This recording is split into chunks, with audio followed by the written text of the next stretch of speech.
అందరికీ శుభోదయం. Shankar versus Srinivas SS TV YouTube ఛానల్కి స్వాగతం, సుస్వాగతం. అందరూ రివ్యూలు చేస్తూ ఉన్నారు. మేము కూడా ఏదో ఒక రివ్యూ చేయాలి, మా యొక్క అభిప్రాయాలను తెలియచేయాలనే ఉద్దేశంతో మేము కూడా ఒక యూట్యూబ్ ఛానల్ని క్రియేట్ చేసి తద్వారా మా అభిప్రాయాలను తెలియజేస్తున్నాం. అయితే ఏంటంటే ఎర్లీ మార్నింగ్ ప్రత్యేకంగా ఇలా జాగింగ్ వచ్చినప్పుడు మేము అట్లా మాట్లాడుకుంటూ ఉంటాం. ఇప్పుడు ఏంటంటే ఐపీఎల్ సీజన్ స్టార్ట్ అయిపోయింది కదా. ఐపీఎల్ గురించి కొన్ని మ్యాచెస్ని మేము రివ్యూ చేస్తున్నాం.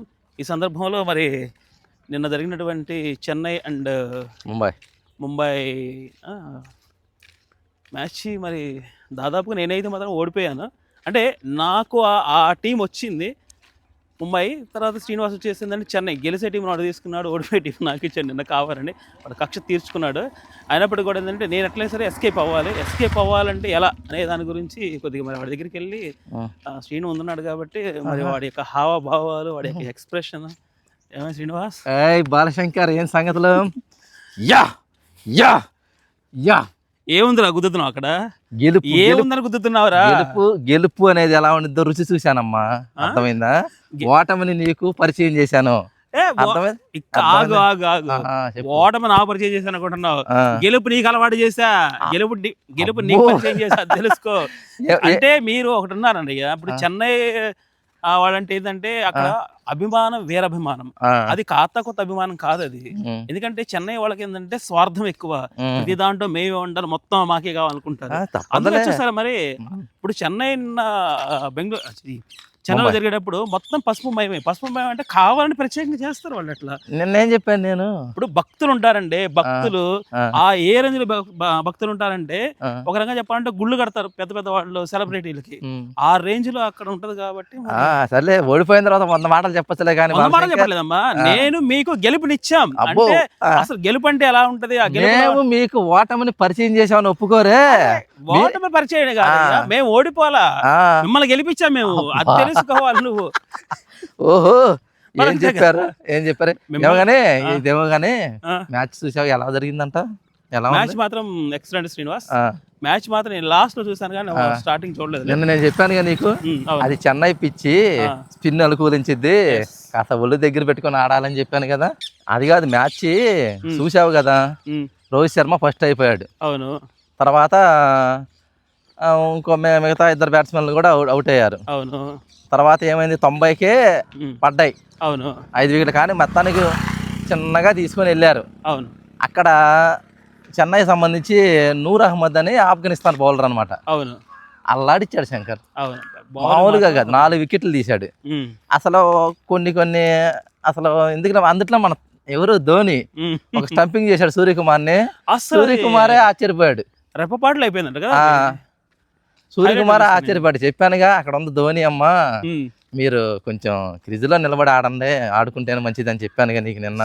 నువ్వేమన్నావు? అబ్బో తల అయితే కష్టమా, అంతేమున్నదిలే అన్నావుగా.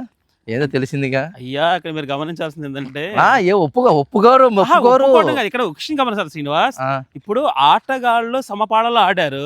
ఒక రకంగా చెప్పాలంటే ఏంటంటే చెన్నై వచ్చేసి ఏంటంటే స్పిన్ కి బాగా అనుకూలించే కదా, వాళ్ళ కోసం ప్రత్యేకంగా చేసుకుంటారు వాళ్ళు.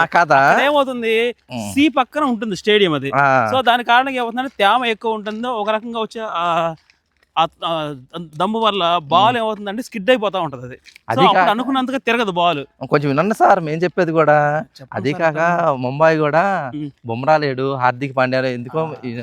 బుమ్రా ఆల్రెడీ ట్రైల్ వేసాంలేండి, అందరం పెట్టుకోవాలా, ట్రైల్ వేసుకోం అంటే కొత్త వాళ్ళకి అవకాశం ఇవ్వాలి కదా. తొలి మ్యాచే కదా. బుమ్రా ఇంజూరీ కారణంగా అసలు మొత్తానికి దూరం అయ్యాడు. హార్దిక్ పాండ్యా కూడా దేనికో మొత్తానికి కెప్టెన్ నేను హార్దిక్ పాండ్యా కాదు, సూర్యకుమార్ యాదవ్. అవునవును. అందుకని జట్టు కూర్పు కూడా అంత పాజిటివ్ గా లేదు. కాకపోతే ఒక పాజిటివ్ ఏంటంటే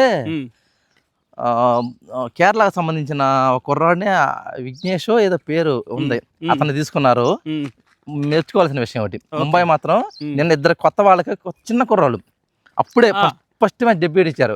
మన సత్యనారాయణ రాజు అని మన విశాఖపట్నాన్ని 2 వికెట్లు ఏం తీసాడు మన కుర్రాడు. ఏం తీయలేదు, విశాఖపట్నం చెందిన అబ్బాయిని సత్యనారాయణ రాజు అంట, మన ఆంధ్రాకి సంబంధించిన అబ్బాయిని తీసుకున్నారు. ఆ విషయంలో మాత్రం ముంబైని మెచ్చుకోవాలి. ఎందుకంటే కొత్త కుర్రాళ్ళకి వాళ్ళకే అవకాశం ఇస్తున్నారు. ఆ విషయం మాత్రం ఒప్పుకోవాలి, ముంబై మాత్రం ఆ విషయంలో ఒప్పుకోవాలి. తెలుగు కుర్రాడు మన ఆంధ్ర ఇచ్చాడు. ఇంకో వాళ్ళది ఏంటంటే ఒక స్పిన్నర్ని తీసుకున్నాడు. ఓకే. అది వాళ్ళు కేరళకు సంబంధించిన అబ్బాయి, కొత్త కుర్రాడు అనమాట. అబ్బాయి మూడు వికెట్లు తీసాడు. ఆ కుర్రాడు నెంబర్ 1 నిరూపించుకున్నాడు. ఆ విషయంలో మాత్రం ముంబైని తప్పకుండా మనం మెచ్చుకోవాలి, మెచ్చుకొని తీరాలి. ఎందుకంటే కొత్త ఆటగాళ్ళకి మేము ఎక్కువ అవకాశాలు ఇస్తాం. అసలు ఐపీఎల్ నిర్వహించిన కారణం ఏందనుకున్నా, కొత్త తరాన్ని ఎంకరేజ్ చేయాలని. అసలు వాళ్ళ మెయిన్ మోటో ఏంటంటే కొత్త తరాన్ని, ఏదో మారుమూల పల్లెటూరులో ఈ క్రికెట్లకి ఆడి వాళ్ళకి దాన్ని ఏమంటారు, ఆటలో రావాలని, టాలెంట్ ఉండి మరుగున పడిపోయిన వాళ్ళందరినీ బయటికి తీయాలని ఐపీఎల్ ఉద్దేశం. కానీ అలా జరగట్లేదు. అప్పుడప్పుడు ఇలాంటి చమక్లట్ట 1-2 అలా వస్తుంటే మనకు కూడా చూస్తానికి సంతోషం. కొత్త ఆటగాళ్ళకు కూడా కొత్త అవకాశాలు దొరికే అవకాశం లేకపోలేదు కదా. అందుకనే ఆ విషయంలో మాత్రం ముంబైని మెచ్చుకోవాలి. ఇద్దరికి అవకాశం ఇచ్చారు. కాకపోతే ఒక అతను నిరూపించుకున్నారు, ఇది ఆ స్పిన్నర్ నిరూపించుకున్నాడు. మన సత్యనారాయణ రాజు అంతగా నిరూపించుకోలేదు. నెక్స్ట్ ముందు రాబోయే స్టార్ట్ అయింది అది గెలుపు అనేది లేకుండా. మొన్న ఏదో ఓడిపోయిన చాలా ఫీల్ అవుతున్నావు అని చెప్పి అసలు ఒకసారి నీకు గెలిపిద్దామని చెప్పి మేము చెన్నై నీకు వదిలేసాను. అంత మించి మరి నేను కొంచెం బిగించినట్టయితే అసలు నీకు మూడో విజయం కూడా వచ్చేది నీకు. హలో మాస్టర్, నీకు విషయం తెలుసా? చెప్పు. ఇక్కడ టాస్ వేస్తున్నాం. టాస్ వేసి నీకే జట్టు కావాలి, నాకే జట్టు కావాలని కోరుకుంటున్నాం. అంతేగా నువ్వు ఇచ్చింది ఏం కాదమ్మా. ఫస్ట్ అట్లా కాదు, టాస్ వేసిన తర్వాత వచ్చింది. ఓకే కాదు, మీరు ఏ రకంగా ఒప్పుకోరే. ఇప్పుడు ప్రతిదీ ఓడిపోతే ఫీల్ అవుతారు కదా, అందుకని అప్పుడప్పుడు మేము గెలుపునిస్తాం నీకు. ఓకే ఓకే ఏమన్నా కానీ అదే స్పిన్ పడిన పిచ్చిలో చెన్నై కెప్టెన్ రుతురాజ్ గైక్వాడ్ పిచ్చి కొట్టాడు. మామూలుగా కొట్టల, అసలు ఆడుకున్నాడు మామూలుగా కొట్ట 6 ఊరకట్ట లేపుతున్నాడు కదా. ఊరిగా అలా అంటున్నాడు. ఏం లేదు, అట్ట బాల్ అట్ట లేపి వాళ్ళ తల మీద కూడా అట్ట పంపిస్తున్నాడు పక్కకి. అంతే ఎక్సలెంట్ గా ఆడాడు.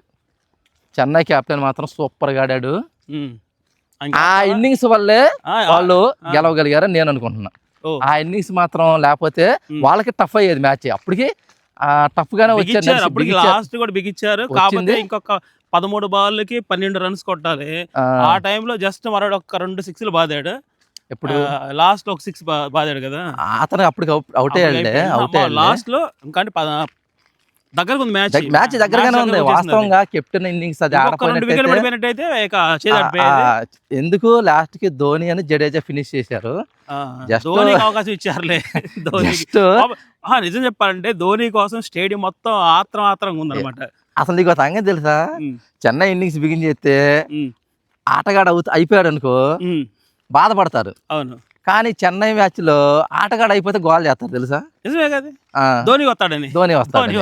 అందుకని ధోని ఎప్పుడెప్పుడు వస్తాడా అని వికెట్ పడ్డప్పుడల్లా వాళ్ళు గోల్ చేస్తారు, సంతోషపడతారు. చెప్పాలంటే ఏంటంటే ధోని విషయం గురించి, ధోని ఆడినంత సేపు ఉంటారు.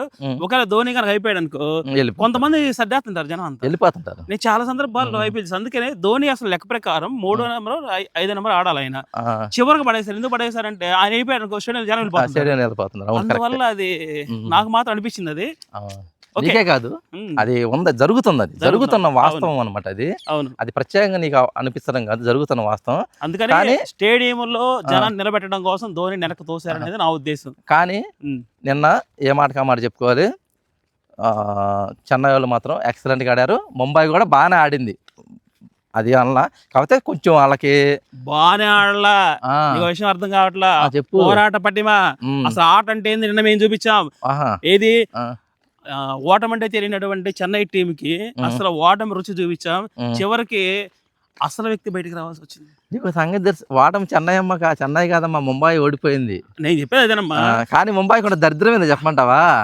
అసలు ముంబై కూడా పరమ దరిద్రం ఏంటంటే ఐపీఎల్ సీజన్ బిగిన్ అయిన కాడి నుంచి 18 సంవత్సరాల్లో వాళ్ళు ఆడిన తొలి మ్యాచ్ గెలుపు అసలు ఇంతవరకు గెలవలాళ్ళు తెలుసా? ఐపీఎల్ బిగిన్ 18 సంవత్సరాల నుంచి చెప్పేది ఇది 18వ సీజన్. నేను చెప్పేది ఐపీఎల్ బిగిన్ ఇది 18వ సీజన్. ఈ 18 సీజన్ లో ముంబై ఆడిన తొలి మ్యాచ్ ఎప్పుడు గెలవాల. ముంబై తన తొలి మ్యాచ్ ఆడింది కదా, ఎప్పుడు గెలవాల. ఎందుకంటే ఫస్ట్ టైం గెలిచాం అనుకో, మిగతా ఓడిపోతాం భయం కదా. అందుకని ఏంటంటే ఫస్ట్ గెలుపు వాళ్ళకి ఇచ్చేసాం అనుకో.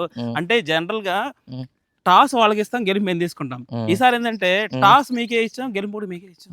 ఓకే, కానీ ఈ రకంగా ఆ మెలుకులు ఈ మెలుకులు ఆ సందులు ఈ మెలికలు సందులు చెప్పడం తిరిగి కాదయ్యా, చెన్నై మొత్తమే. వాళ్ళు కనుక ఫస్ట్ మ్యాచ్ ఓడిపోయినట్టయితే ఆ, అసలు స్టేడియం తగలబెట్టాడు తెలుసా నీకు. ఆహా, అసలు ధోని ఆ, ఆడకపోయినట్టయితే ఎంత నిరుత్సాహపడేవాళ్ళు.